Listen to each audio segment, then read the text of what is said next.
प्रिय विद्यार्थियों, आज अपन ईश्वर शब्द के सातों विभक्ति के शब्दों का वचनवार हिंदी अर्थ देखेंगे।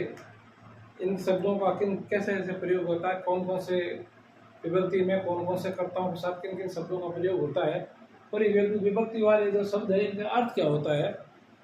तो आप इस वीडियो को पूरा देखना, पूरा समझना, तब आपको समझ में आ जाएगा कि उसमें शब्दों के अर्थ क्या क्या है। प्रथमा विभक्ति एक वचन में तवम, तवम कर्ता के रूप में तवम का होता है तुम।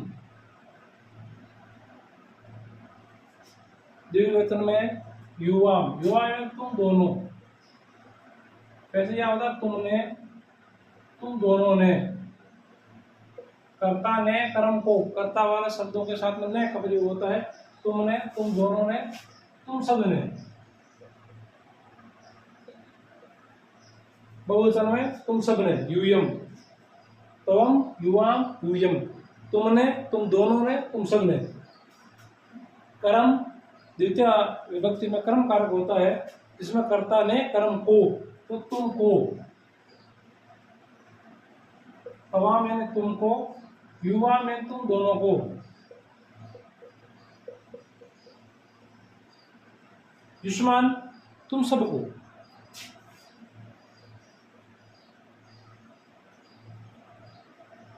युष्मान का होता है तुम सबको। कविया, कविया का होता है तुमसे। कर्णकारक में तुमसे, कर्णकारक द्विवचन में तुम दोनों से या तुम दोनों के द्वारा।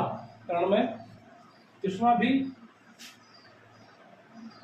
तुम सब से या तुम सब के द्वारा, तुम सब से या तुम सब के द्वारा। युष्मभ्यम चतुर्थी, तुभ्यम यानी तेरे लिए। युवाभ्याम तुम दोनों के लिए।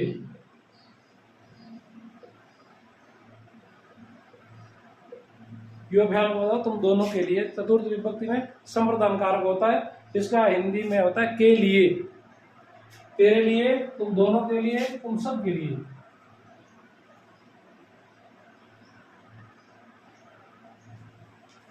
तेरे लिए, तुम दोनों के लिए, तुम सब के लिए। और तुमसे या पृथक होने के भाव में, तुमसे पृथक या आपसे अलग होना।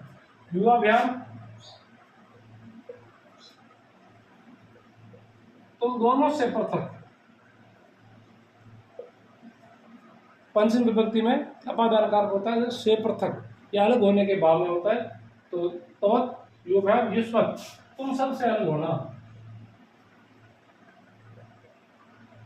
तुम सबसे पृथक या अलग होने के भाव में। तवेन तुम्हारा,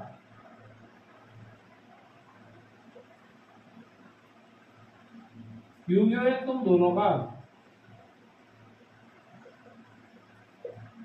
और युष्माकम तुम सबका।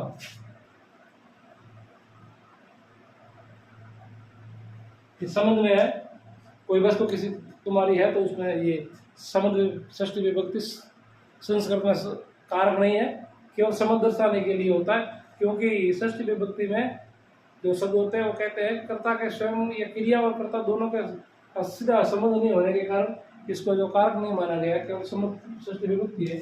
तो ये तेरा या तेरे में और पर होता अधिकरण कारक शब्द विभक्ति। युयो तुम दोनों में, या युष्माकम तुम सब में, या तुम सब पर भी आता है इसमें। तुम पर, तुम दोनों पर, तुम सब पर, सब विभक्ति में अधिकरण कारक होता है, जिसमें तुम और तुम में होता है, तुम पर भी होता है। इस प्रकार से युष्मत् शब्द है। प्रत्येक शब्द का अर्थ इस प्रकार होते हैं, प्रत्येक विभक्ति में अलग अलग शब्द होते हैं, इन शब्दों का अलग अलग अर्थ होता है। आप यदि इन शब्दों का अच्छी तरह से याद रखेंगे तो संस्कृत के वाक्य बनाते समय, अनुवाद करते समय और संस्कृत पढ़ते समय आसानी से रहेगी। आशा करते हैं आप सब इस प्रकार से अध्ययन करके अपने आप को लाभान्वित कराएंगे। धन्यवाद।